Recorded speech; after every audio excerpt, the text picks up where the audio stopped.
C'est le retour des débriefs nocturnes. Salut à tous, bienvenue sur la chaîne du Club des 5. Je suis très heureux, je suis très content d'être avec vous. Enfin, non, en fait, non, je suis pas heureux, je suis pas content d'être avec vous. J'en ai marre des scénarios, des soirées comme celle-là, où on est là à 2h du matin pour débriefer des défaites du Paris Saint-Germain. Mais on va essayer de le faire avec objectivité et avec sincérité sur ce qu'on a vu de cette défaite du PSG au Parc des Princes face à Liverpool.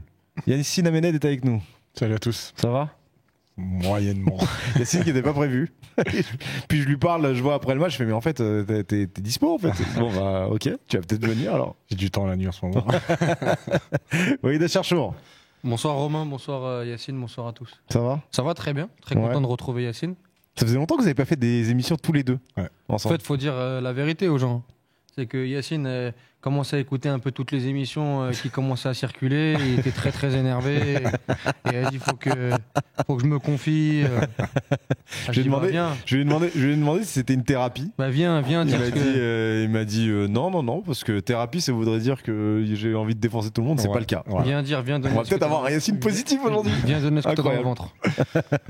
J'espère que vous allez bien les socios. Je suis très heureux, très content d'être avec vous parce que voilà, vous allez pouvoir nous dire ce que vous avez pensé de ce match du Paris Saint-Germain face à Liverpool. Défaite du PSG, donc 1-0 face aux Reds, un but de Harvey Elliott dans les dernières minutes de cette rencontre. Avant qu'on parle du match, qu'on débriefe le match, n'hésitez pas à nous mettre des petits pouces bleus.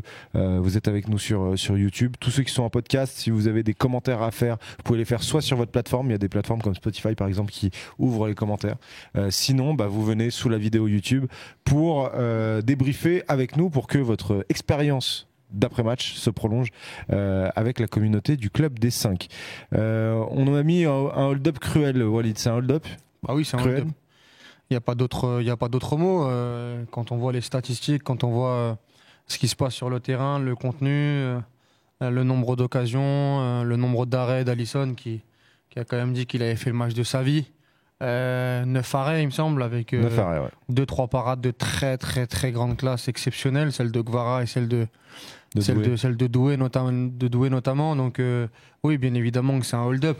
C'était déjà le 0-0 était déjà un braquage, un résultat heureux pour Liverpool. Ça c'est Arne Slot qui l'a dit, qui a dit avec un 0-0 on était déjà plutôt chanceux. Donc alors le 1-0 c'est la cerise sur le gâteau comme dirait l'autre pour Liverpool et ils ont réussi à maximiser un match presque catastrophique pour les Anglais et à contrario on a une équipe du PSG qui a pas réussi ou qui est tombée sur un grand gardien mais qui n'a pas réussi à tirer profit de ce très très bon contenu. Walid, Yacine pardon, avec les défaites du Paris Saint-Germain, j'ai l'impression qu'il y a toujours un truc différent qui arrive.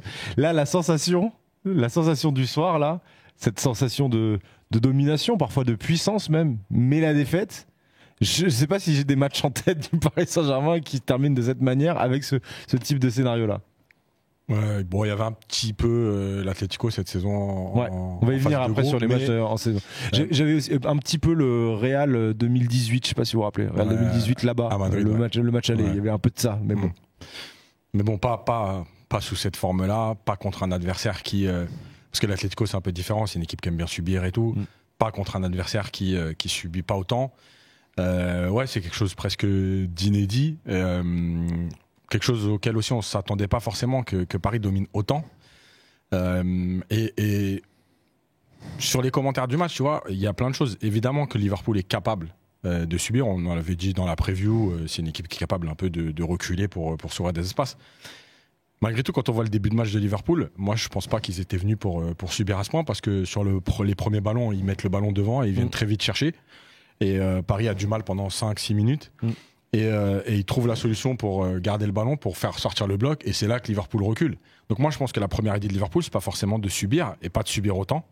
Donc moi je trouve que dans le contenu, dans l'état d'esprit, dans la mentalité, dans la gestion des temps aussi de match, franchement le PSG a fait un grand match, il a manqué l'efficacité. Le problème c'est que la Ligue des Champions, on peut analyser plein de choses, on peut débattre du contenu et c'est ce qu'on aime faire. Malgré tout c'est la compétition de l'efficacité, c'est tout. On peut faire ce qu'on veut. Dans les deux surfaces. Exactement. Et on l'a vu par le passé avec le Real Madrid, mais ce soir c'est encore criant. Voilà, t'es pas efficace devant. Et eux, ils viennent une fois. Alors, il y a plein de choses à dire sur l'action du but de Liverpool. Mais t'as pas l'efficacité. Et c'est la compétition qui te punit là-dessus. Après, contrairement à ce qui se passait sur la première partie de saison, où on avait un manque de lucidité criant de la part des offensifs, avec des frappes dans la surface de réparation qui passaient très très loin, avec des situations où on rendait la vie facile aux gardiens. Là, j'ai pas eu cette impression là. Tu sens, parce que en fait, si on regarde le résultat un peu brut, le PSG contre le PSV méritait de gagner. Ils n'ont pas gagné. Contre l'Atlético, peut-être qu'ils méritaient de gagner, ils n'ont pas gagné, ils se sont fait braquer à la fin. Et là, tu sens, même si le scénario semble le même, tu sens une vraie différence. Oui, il y a une différence. C'est qu'à un moment donné, quand tu vois le coup franc de Guevara, quand tu vois la frappe de Guevara, quand tu vois... La frappe de Guevara, c'est en première mi-temps. Celle de Désiré Doué, quand tu prends le hors-jeu qui se joue à un poil d'orteil, quand tu prends même... Parce qu'on n'en parle pas, mais il y a des centres aussi très très rasants où tu as Marquinhos ou Dembélé qui sont... Et puis Alisson, il te fait la claquette à chaque fois qu'il faut. Il te fait la bonne claquette au bon moment, avec la bonne anticipation. Bon, qu'est-ce que tu fais à ce moment-là? Qu'est-ce que tu dis? Est-ce que tu parles d'efficacité? Voilà, ça fait partie du football. Il y a des anomalies statistiques qui existent aujourd'hui. Le Paris Saint-Germain est en plein dedans. Ce qui est dommageable, c'est le but surtout. C'est le but que tu prends parce qu'il y a des grosses erreurs et à ce moment-là du match, surtout qu'en plus. C'est dingue avec le PSG parce que tu as encore le facteur peut-être maudit, c'est que tu as Salah qui fait un match catastrophique. C'est son remplaçant, c'est Harvey Elliott qui va te punir. Salah qui d'habitude ne sort jamais avec Liverpool, sort là la 87e. Arne Slot se dit c'est bon, on a fait un résultat parfait, on va fermer le jeu, on va fermer la boutique. Finalement, c'est Harvey Elliott 60 secondes après qui se retrouve sur le but, sur une passe D de Nunez avec Marquinhos qui faisait un super match, qui perd son duel sur Nunez et qui va pas jouer le hors-jeu comme les autres. Nuno Mendes qui avait bloqué Salah pendant toute la rencontre, qui sur le seul ballon d'Hervé Elliott est en retard et fait pas le retour défensif. Et Donnarumma qui te fait la même chose que quand Et Donnarumma qui nous refait une Atlético où le seul ballon chaud de la rencontre, il a pas la main ferme alors que Alisson fait 9 arrêts de grande classe. Qu'est-ce que tu veux faire? Qu'est-ce que tu veux dire à ce moment-là? On va rien leur reprocher sur le match. Maintenant, le gros problème, c'est que, comme vient de le dire Yacine, c'est que moi, je pense que ça va conditionner le match retour et que je suis pas sûr que Liverpool puisse faire 2 matchs de ce niveau-là. Alors, juste avant de parler donc des potentielles chances pour la suite et pour le match retour, si on reprend et notamment la première période du Paris Saint-Germain. Il y a quoi à dire dessus en fait? Il y a quoi à dire sur cette première période? Elle ressemblait un peu à celle de Manchester City. Je sais pas si tu es d'accord, Yacine, où de la même manière, il y a eu un but refusé aussi contre Manchester City à peu de choses avant la mi-temps, mais une domination pleine du PSG, quoi. Ouais, clairement. Et le bloc était haut. Paris a pas eu peur justement on avait un peu peur, tout le monde avait un peu peur des phases de transition de Liverpool et Paris n'a pas eu peur parce qu'ils ont quand même laissé des espaces. D'ailleurs, sur une où Pacho se fait un peu bouger là où il glisse, c'est un peu limite, tu vois, tu peux te prendre un compte, mais malgré tout, ils n'ont pas eu peur. Ils ont continué à défendre en avançant, ils ont joué haut, ils sont restés en bloc, ils ont récupéré énormément de ballons. Je crois qu'à la mi-temps, les X-goals de Liverpool, c'est 0-13. Il y a plusieurs analyses statistiques, il y a plusieurs plateformes qui analysent les XG, et il y en a qui te disent 0-13 à la mi-temps, et puis il y en a d'autres qui vont dire jusqu'au but il n'y en a pas eu. Donc ça dépend des. Mais en gros, c'est très très faible. Donc ça veut dire que tu as bien défendu. Après, t'as buté sur Alisson. Il y a la frappe de Guevara où il va très vite au sol avec la main ferme. Il y a l'action de Dembélé où il sort très vite. Voilà, t'as buté dessus. Et je pense la triple occasion là, avec le face-à-face de Barcola. Puis après, il y a le sauvetage de Szoboszlai. Et puis encore là. Bref. C'est celle-là où il y a Dembélé qui frappe. Après, ça revient sur Barcola. Il y a la frappe. Et après, Barcola refrappe fort, légèrement au-dessus. T'as celle de João Neves aussi. Voilà, celle avec le rebond où il la top un peu et a rebondi au-dessus du but. Le truc, c'est que je pense malgré tout que cette première mi-temps et les arrêts d'Alisson et l'inefficacité offensive, elle conditionne ce qui se passe après parce qu'en deuxième mi-temps, on retrouve un Dembélé qui veut frapper fort. Et on en a souvent parlé, que ce soit dans les podcasts, alors par United, mais aussi nous sur France Bleu. Mais j'avais dit plusieurs fois que quand Dembélé frappe fort, c'est qu'on sent qu'il y a quelque chose qui va moins bien. Et sur les derniers matchs, comme par hasard, il frappait moins fort, il plaçait beaucoup son ballon. Et en deuxième mi-temps, on retrouve deux situations où il frappe très fort, les ballons s'envolent. En fait, c'est aussi ça la Ligue des Champions, et c'est peut-être ce qui manque au PSG, c'est d'être un peu plus sûr de ce qu'ils sont capables de faire dans des gros matchs. Et là, en deuxième mi-temps, même s'il y a Doué qui met des frappes cadrées, il y a des frappes cadrées, hein, mais il y a quand même des gestes où il te manque ce petit truc de... Je sais pas si c'est de la lucidité ou de la nervosité, parce que tu te dis, ça veut pas rentrer, donc j'essaye autre chose. Moi, je trouve la deuxième mi-temps bien moins aboutie que la première. Ouais.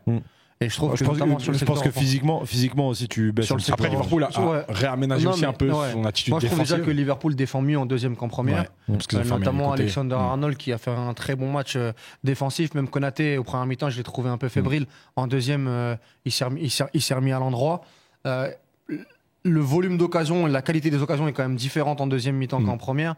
Tu as le coup franc de Guevara et la frappe de Désiré Doué, mais qui arrive un peu sur des mouvements un peu offensifs. T'as raison d'insister sur Dembélé et Hakimi qui commencent un peu à forcer les frappes sur les 25 dernières minutes, où tu sens qu'ils veulent faire la différence, mais qu'on n'a plus de combinaison, qu'on n'a plus d'attaque placée. Dembélé partait beaucoup plus bas, un peu comme avant en fait. Voilà, ou au moins de manière bien moins conséquente. Et je trouve qu'il y a la lecture de match de Luis Enrique aussi, moi, qui me dérange un peu. Moi, j'aurais pas sorti Barcola personnellement. J'aurais sorti un milieu de terrain en mettant Doué plus dans le cœur du jeu pour continuer à mettre un peu de créativité dans le cœur et des combinaisons. Et je trouve que Guevara sort aussi un peu trop tôt. Je trouve que la 75e minute, Guevara fait une très grosse performance, je trouve. Il avait vraiment du feu dans les jambes.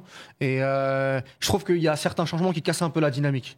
Et notamment celui de... Même si Barcola fait pas un très très gros match, mais je trouve que dans son profil... C'est limite Dembélé. Moi, je me demandais si c'était pas Dembélé qu'il fallait peut-être sortir à ce moment-là. Peut-être, toi, la rentrée de Ramos, elle est pas... t'apportes pas grand-chose. À casse un truc... le changement. Après, il rentre tard. Oui, rentre tard, mais je pense qu'au milieu, je me demande si au milieu c'est pas Neves plus que Ruiz qu'il fallait peut-être sortir à ce moment-là. Mais enfin, après c'est difficile de refaire le fiction. En tout cas, je trouve que les offenses. Moi, j'aurais eu un peu plus d'ambition dans la fin de match pour remettre un peu de course et Doué cœur du jeu. Après, tu me diras, il a une très grosse occasion. S'il fait but, je ferme ma bouche et je dis c'est extraordinaire, tu vois. Mais le problème, avec un peu de recul.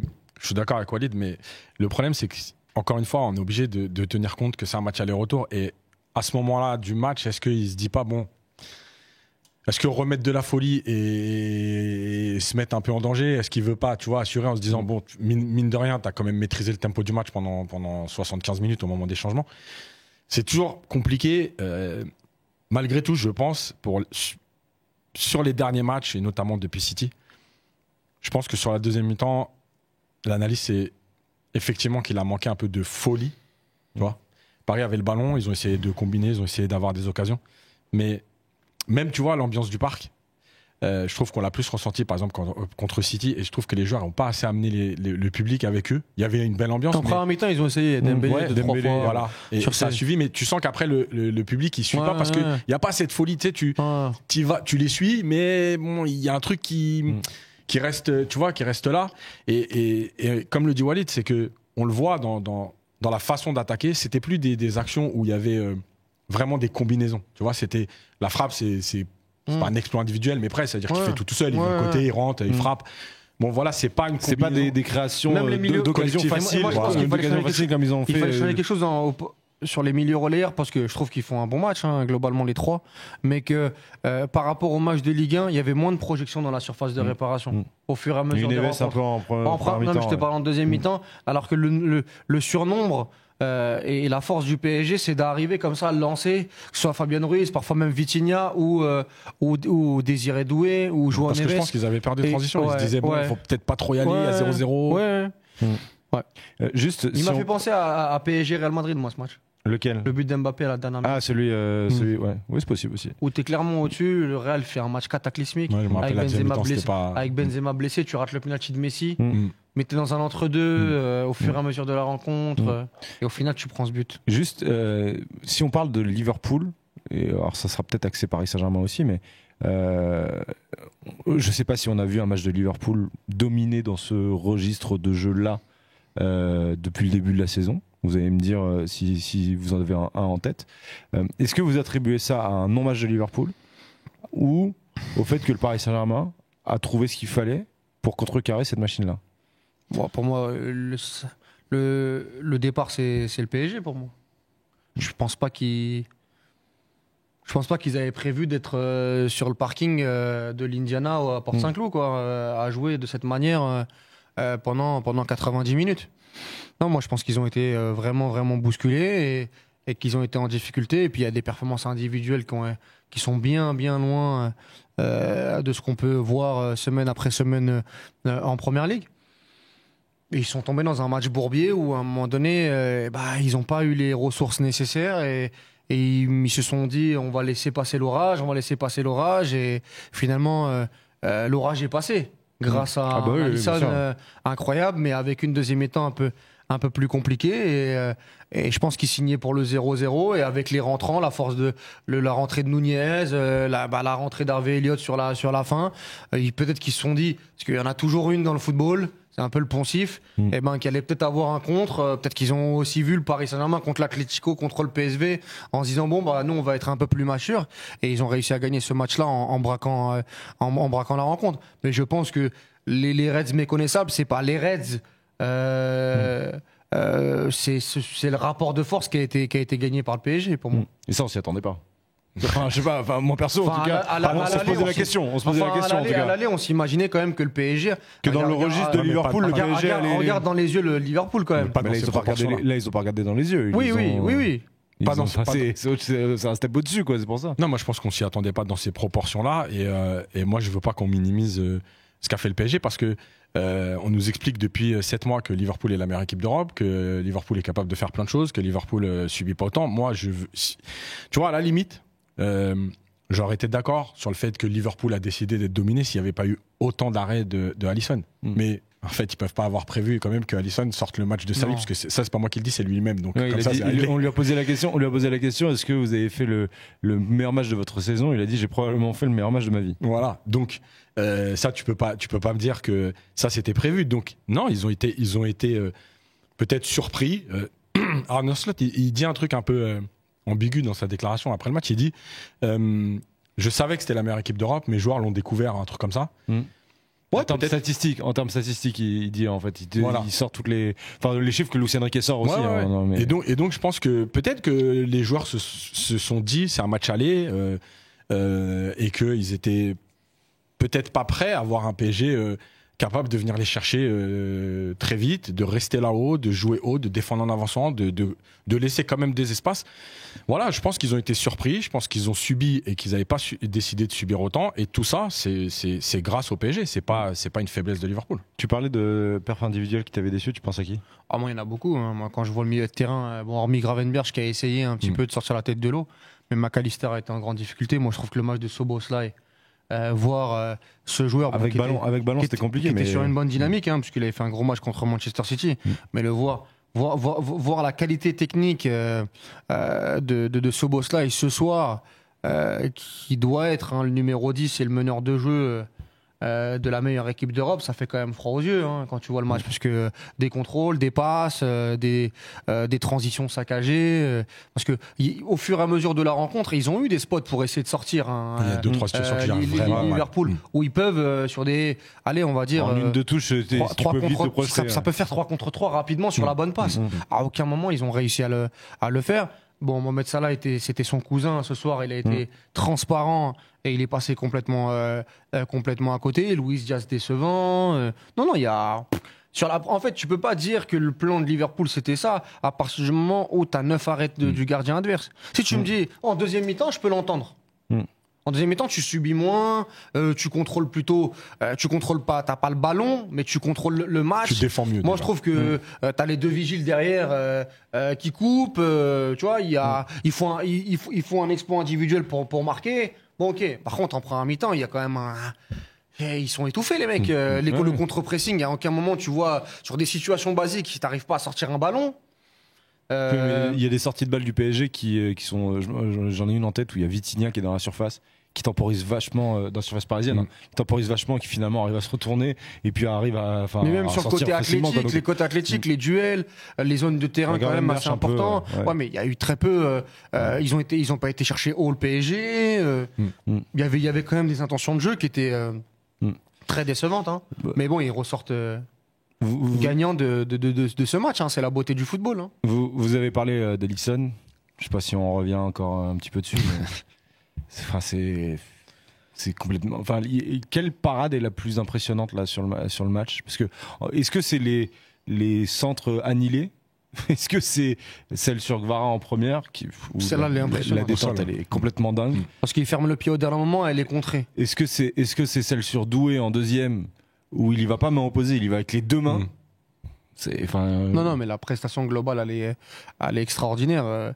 On sait que c'est un très très bon gardien, Alisson, mais bon. Ça fait longtemps. On nous expliquait qu'il était en fin de vie, que Mamardashvili elle est arrivé cet été. C'est ça. Ils l'ont acheté l'été dernier, ils l'ont prêté à Valence une saison pour 35 bâtons quand même. Entre 35 et 40. Ouais, 30, il va repartir à Valence. Voilà, il va rester à Valence une saison. 35 bâtons, comment il s'appelle Keller. Ouais, Keller avait assuré l'intérim pendant sa blessure et était plutôt bon, et il te fait une performance all time. Voilà, on s'en souviendra.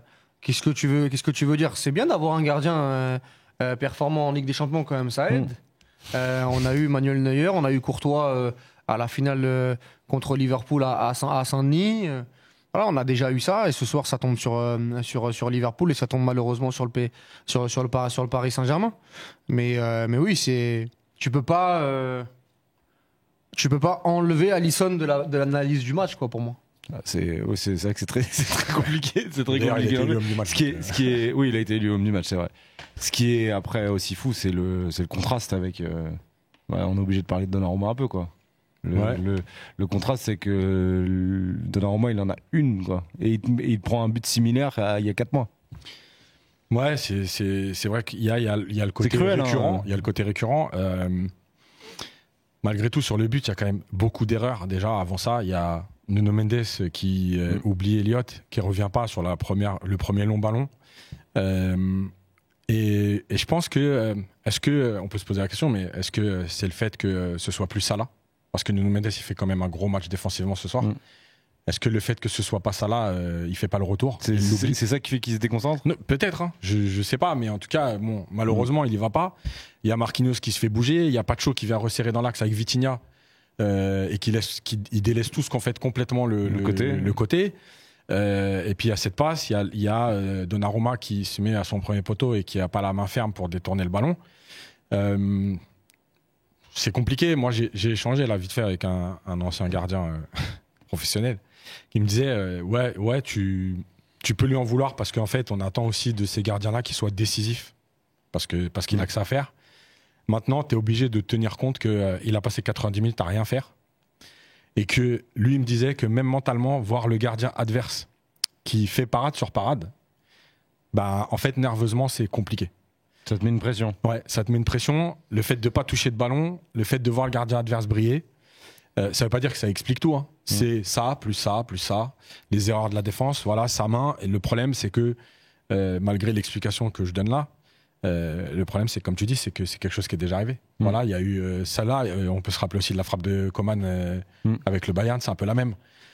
Voilà, c'est toujours des frappes un peu pas puissantes. Correa contre l'Atlético, c'est la même chose. Ouais, exactement.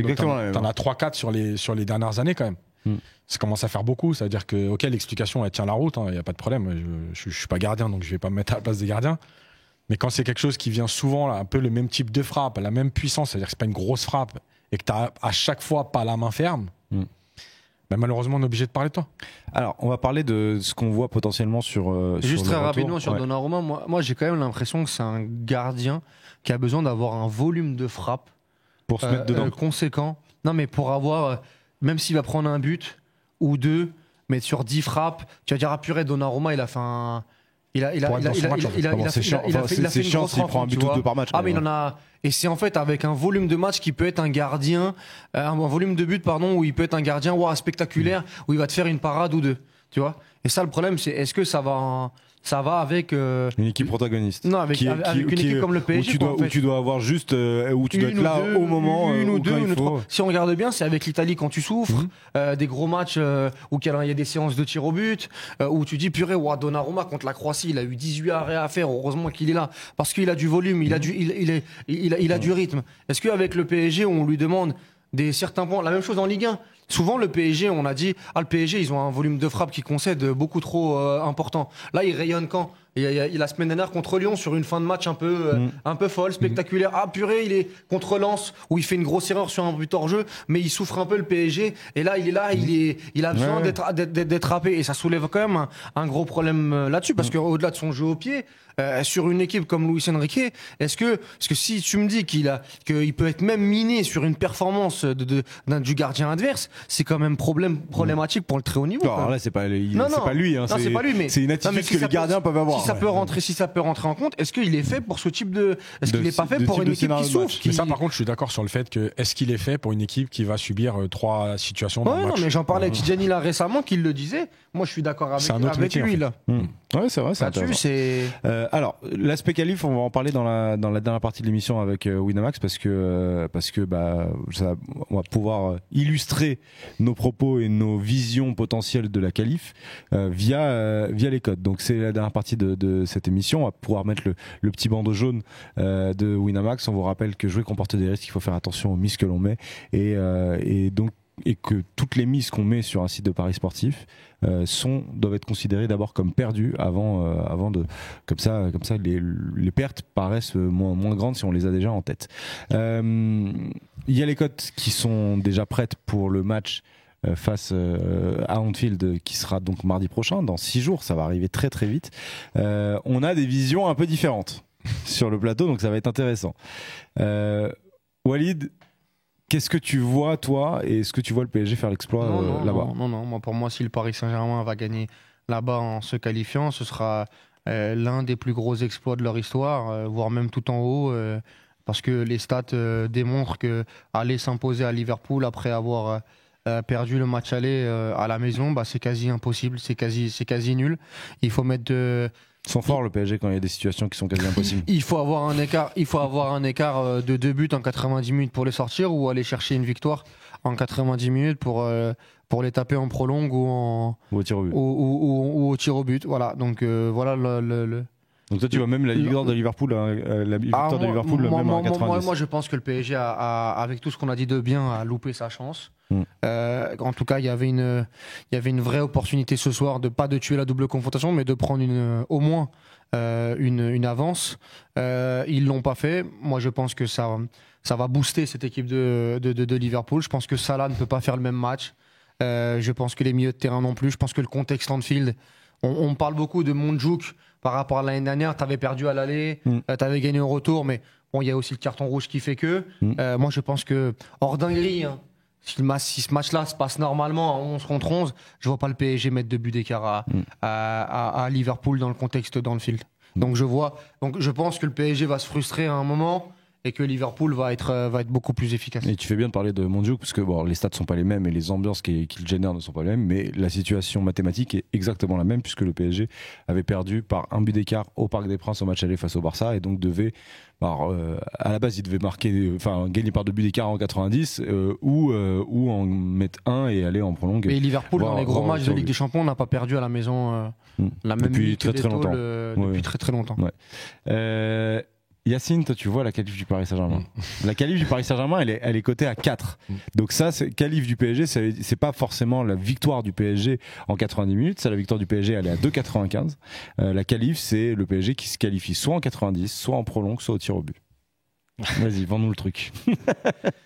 Tout simplement, déjà, moi je veux bien qu'on m'explique depuis tout à l'heure que Liverpool fera pas 2 fois le même match. Ok, bon, si tout le monde voit l'avenir, tant mieux pour vous. La deuxième chose, c'est que le PSG a montré qu'il savait aujourd'hui faire assez de choses. Est-ce qu'on a plus de certitude sur le fait que le PSG peut faire le même match? Ouais, moi je pense que oui. Mais je pense qu'il y a un autre élément, c'est que effectivement Liverpool peut pas faire le même match. Mais moi je parle pas du niveau affiché, je parle de l'attitude. Parce que on va être clair vite fait, mais si le PSG fait ce qu'a fait Liverpool aujourd'hui, en se mettant à 9, voire 10 derrière. Au parc. Ou même à Liverpool, en match aller. Mais je vous jure qu'aujourd'hui, on ne tient pas le même discours sur le PSG. C'est-à-dire que, ok, Liverpool, ils ont gagné, bravo à eux et tout, là, il n'y a pas de problème, il n'y a que la victoire qui compte et tout. Mais franchement, l'attitude de Liverpool, là, à 10 derrière, comme ça, en défendant comme ça, en restant dans ses.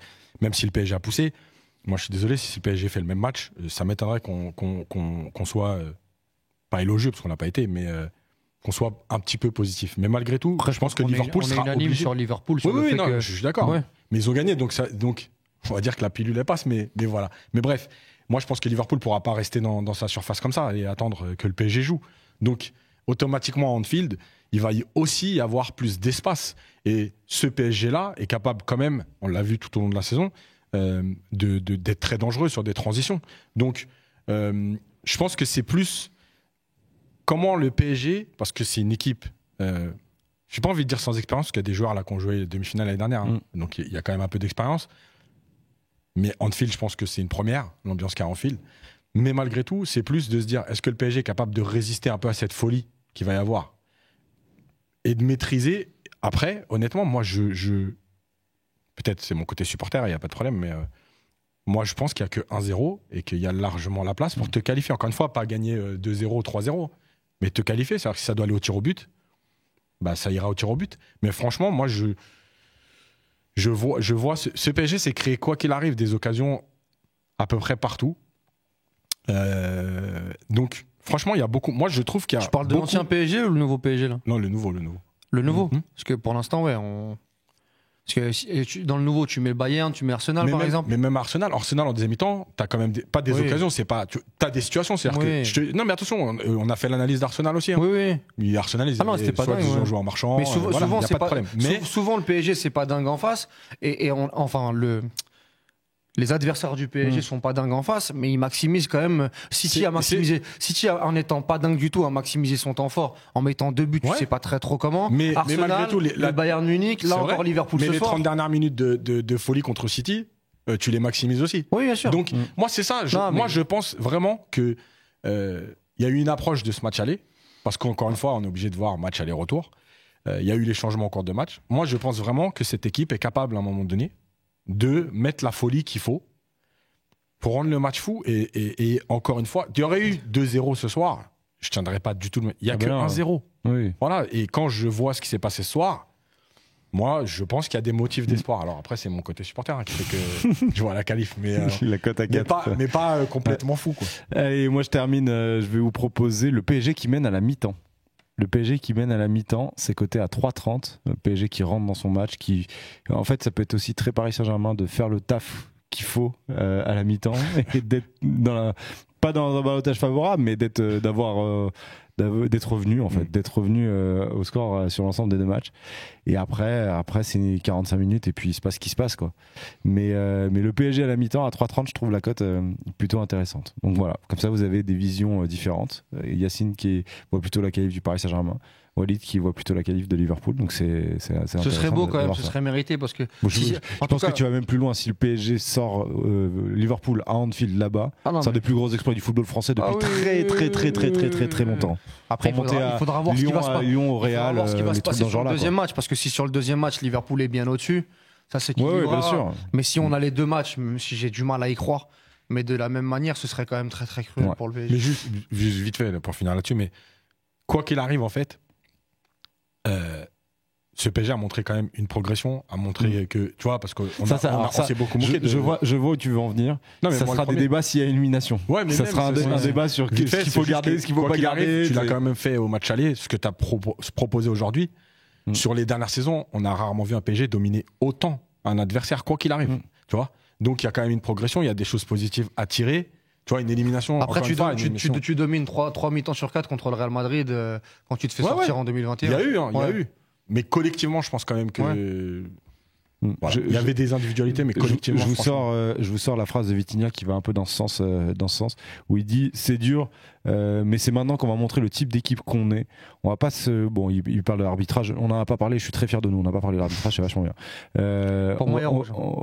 Je pense qu'on est tous d'accord sur le fait qu'il y ait potentiellement rouge, mais que voilà, c'est un fait de jeu, quoi. on va pas se cacher sur l'arbitrage, je reste optimiste. Quand on joue comme ça, on est plus proche de la victoire, je suis sûr que ça va arriver. Donc c'est aussi cette mentalité-là dont tu parles, en gros, c'est que en faisant des prestations dans ce genre-là, tu te rapproches de ce qui va pouvoir t'amener à la victoire, quoi. Bah, bien sûr, mais juste en termes de kilomètres parcourus, tu vois, le PSG aujourd'hui, il lance plus la pièce en se disant j'espère on pourra courir un peu en huitième de finale. En fait, ils courent depuis le début de saison. Donc aujourd'hui, ils ont pu courir parce qu'ils sont prêts. Donc il y a quand même des éléments qui tendent à des choses positives. Voilà pour ce débrief. J'espère que vous l'avez bien aimé, les socios. N'hésitez pas à nous le dire dans les commentaires. Mettez-nous des pouces bleus, ceux qui ne l'ont pas encore fait, ça nous aide énormément. Merci. Tu reviendras la semaine prochaine s'il y a qualif. Bon, avec plaisir. Hein. Oui, ça. Enlève le t-shirt. J'ai des soirées tranquilles. Des longues soirées. Merci Yacine, merci Walid. Merci. Merci à vous les socios d'avoir été avec nous. Merci à Farid Hachem qui a préparé et réalisé cette émission. Et on se donne rendez-vous très très vite pour la suite de cette Ligue des Champions sur la chaîne du Club des 5. Ciao tout le monde. Ciao.